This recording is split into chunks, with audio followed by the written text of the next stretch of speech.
Online study के YouTube platform पर आपका एक बार फिर से स्वागत करता हूं। स्टार्ट करते हैं आज की क्लास। आज स्टडी करने जा रहे हैं आप लोग गॉस थ्योरम।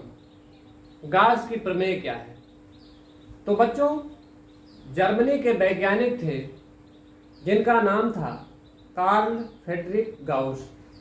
तो कार्ल फ्रेडरिक गाउस महोदय ने किसी भी बंद पृष्ठ से गुजरने वाले वैद्युत फ्लक्स के संबंध में एक नियम दिया था जिसे प्रमेय के रूप में स्वीकारा गया, इसको थ्योरम के रूप में एक्सेप्ट किया गया।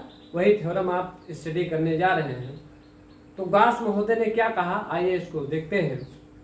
उन्होंने बताया कि किसी भी बंद पृष्ठ से गुजरने वाला जो संपूर्ण वैद्युत फ्लक्स होता है वो उस पृष्ठ से परिबद्ध कुल आवेश का 1/ε0 गुना होता है। दैट मीन्स अगर मेरे पास एक क्लोज्ड सरफेस है, एक बंद पृष्ठ है, और इसके अंदर अगर टोटल चार्ज Q है, तो इस सरफेस से जो पास आउट होने वाला इलेक्ट्रिकल फ्लक्स होगा वो कितना होगा बच्चों? वो बताया इन्होंने कि जो टोटल फ्लक्स इससे पास आउट होगा वो होगा phi = Q/ε0। ये था गॉस महोदय का स्टेटमेंट। वन सेकेंड थोड़ा सा रिवाइज करता हूँ, रिपीट करता हूँ। किसी भी बंद पृष्ठ से गुजरने वाला जो कुल वैद्युत फ्लक्स होता है वो पृष्ठ से बंधे हुए, उसके अंदर इंक्लोज घिरे हुए कुल आवेश का 1/ε0 गुना होता है। That means phi = Q/ε0। ये उनका स्टेटमेंट था। अब आइए गॉस थ्योरम को प्रूफ करते हैं। प्रूफ आप गॉस थ्योरम देख लेते हैं। प्रूफ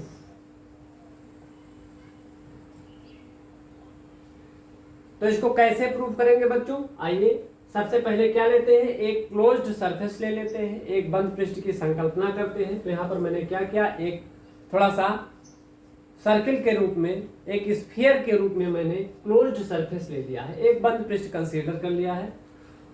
अब मैं मान के चल रहा हूं कि इस बंद पृष्ठ के भीतर एक +Q चार्ज रखा हुआ है, कोई पॉजिटिव चार्ज रखा हुआ है। तो अब क्या करेंगे बच्चों, इस चार्ज के कारण इस क्लोज्ड सरफेस से निकलने वाले इलेक्ट्रिकल फ्लक्स को निकालेंगे।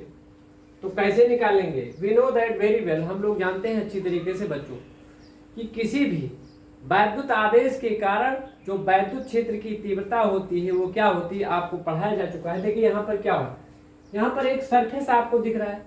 तो सरफेस के अंदर क्या है बच्चों, यहाँ पर एक चार्ज रखा हुआ है, आवेश रखा हुआ है। तो इस आवेश से r डिस्टेंस पर यहाँ पर इलेक्ट्रिक फील्ड कितना जनरेट होगा बच्चों, उसको देखते हैं। तो आवेश +Q के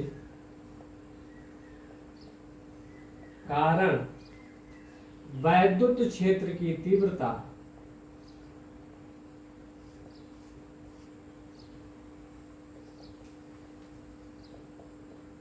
ये क्या होगी बच्चों, आप लोग पढ़ चुके हैं, E = 1/4πε0। एंड यहाँ चार्ज कितना है, Q है, और डिस्टेंस कितनी है, R है। तो Q/R² ये हो जाएगा। ये होगा intensity of electric field due to a point charge. किसी बिंदु आवेश के कारण वैद्युत क्षेत्र की तीव्रता मैंने लिख दिया। आप लोग ऑलरेडी इसको पढ़ चुके हैं। आइए नेक्स्ट क्या करते हैं इसमें, देखिए। अब हम इस चार्ज के कारण, ये आपको जो क्लोज्ड सरफेस दिख रहा है, इससे पास आउट होने वाले इलेक्ट्रिकल फ्लक्स को निकालेंगे। तो इस बंद पृष्ठ से कितना वैद्युत फ्लक्स निकलेगा वो मैं देखता हूं, इसकी डिफिनीशन यहां पर लगाता हूं। तो बंद पृष्ठ से गुजरने वाला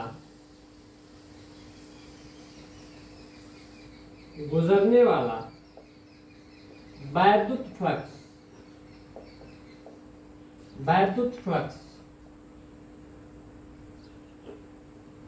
तो वैद्युत फ्लक्स कितना होगा, phi = E.ds। इसकी मैथमेटिकल डिफिनीशन मैं आपको ऑलरेडी बता चुका हूं वैद्युत फ्लक्स की। वैद्युत फ्लक्स जो phi होता है वो होता है E.ds। ये क्या है, एक स्केलर क्वांटिटी है। ये दो राशियों का अदिश गुणनफल होता है, इसको ध्यान देंगे।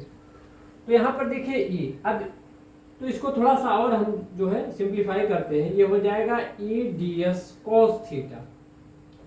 यहाँ पर डॉट प्रोडक्ट है, तो डॉट प्रोडक्ट की यहाँ पर मैंने डिफिनीशन लगा दी, A D S cos theta हो गया। अब यहाँ पर देखिए ई, तो इलेक्ट्रिक फील्ड ई आ रहा है, and electric field due to a point charge क्या होता है 1/4πε0 Q/r²। तो यहाँ पर ई की वैल्यू यहाँ से उठा करके यहाँ पर पुट कर देंगे, देन होगा क्या, ई के जगह हम लोग पुट कर देंगे 1/4πε0 Q/r², और यहाँ देखिए ds cos theta, ds cos theta as it is मैंने लिख दिया जैसा लिखा हुआ है। नेक्स्ट स्टेप में क्या करेंगे, इसको Q/4πε0, Q/4πε0 इसको हमने क्या किया, साथ में कर लिया इसको हमने, और ds cos theta upon r²। तो ds cos theta upon r² इसको मैं साथ में कर लूंगा क्योंकि इसका कुछ मतलब है। ds cos theta upon r², ये क्या है बच्चों, ये मैंने आपको ऑलरेडी बताया था, ये सॉलिड एंगल कहलाता है, ये घन कोण कहलाता है। लेकिन अगर ये मेरे पास एक स्फीयर है, तो स्फीयर का कोई अगर हम एक पार्ट लेंगे, एक छोटा सा टुकड़ा लेंगे उसका, तो देखिए ये इस सेंटर पर यहाँ जो चार्ज रखा हुआ है किसी भी बिंदु पर, जो सॉलिड एंगल बनाएगा, जो घन कोण बनाएगा, वो कितना बना रहा है, डी ओमेगा। और बच्चों आप जानते हैं जो घन कोण होता है D omega is equal to, ये क्या होता है, ds cos theta upon r²। ds क्या है बच्चों, ये छोटा सा एरिया जो मैंने लिया है यही ds है, ये टोटल सरफेस का है। टोटल सरफेस मान लीजिए एरिया s है, तो इसका एक जो टुकड़ा है वो क्या है, ds है। तो r डिस्टेंस पर इस ds के कारण यहाँ जो आपको एक पॉइंट दिख रहा है उस पर जो सॉलिड एंगल बनेगा वो कितना बनेगा, ds cos theta upon r², ये सॉलिड एंगल बनेगा। तो ds cos theta upon r² ये क्या है, ये है सॉलिड एंगल जिसको हम डी ओमेगा कहेंगे। देन अगेन ये होगा क्या, phi is equal to Q/4πε0, और ये जो ds cos theta upon r² ये हो जाएगा आपका डी ओमेगा, डी ओमेगा हो जाएगा। अब यहाँ पर बच्चों जो डी ओमेगा है वो क्या है, डी ओमेगा इस छोटे से एरिया के कारण बनने वाला सॉलिड एंगल है। तो अगर हम पूरे एरिया की बात करें, ये पूरे सरफेस की बात करें, टोटल सरफेस, तो टोटल सरफेस के कारण, इस पूरे पृष्ठ के कारण जो सॉलिड एंगल बनेगा वो कितना बनता है, किसी भी पॉइंट पर वो बनता है बच्चों 4π। कितना बनता है, 4π। तो यहाँ पर phi is equal to Q/4πε0, और ये जो आपको डी ओमेगा दिख रहा है बच्चों, डी ओमेगा क्या है, इतने के कारण। और अगर हम पूरे सरफेस की बात करें, इस पूरे स्फीयर की बात करें, तो पूरे स्फीयर के कारण यहाँ पर इस पर जो यहाँ पर एंगल बनेगा वो कितना बनेगा, वो 4π बनेगा। देन ये कितना हो जाएगा, ये हो जाएगा 4π, टोटल सॉलिड एंगल हो जाएगा 4π। तो 4π से क्या हो जाएगा, ये कैंसिल आउट हो जाएगा, ये बचेगा Q/ε0। तो यही तो गॉस महोदय ने कहा था, यही तो गॉस थ्योरम है, phi is equal to Q/ε0। यही मैंने आपको स्टार्टिंग में बताया था कि गॉस महोदय ने क्या कहा था कि किसी भी बंद पृष्ठ से गुजरने वाला जो टोटल फ्लक्स होता है फाई, वो कितना होता है, उस टोटल चार्ज का नेट चार्ज का 1/ε0 गुना होता है। वो चीज़ मैंने इसको प्रूव कर दिया। आई होप आपको ये प्रूफ बहुत अच्छे से समझ में आया होगा। तो आज के लिए बस इतना ही। मेरा क्लास आप लोग लाइक और शेयर करना ना भूलें, और आप कमेंट जरूर करें आपको मेरा क्लास कैसा लगा।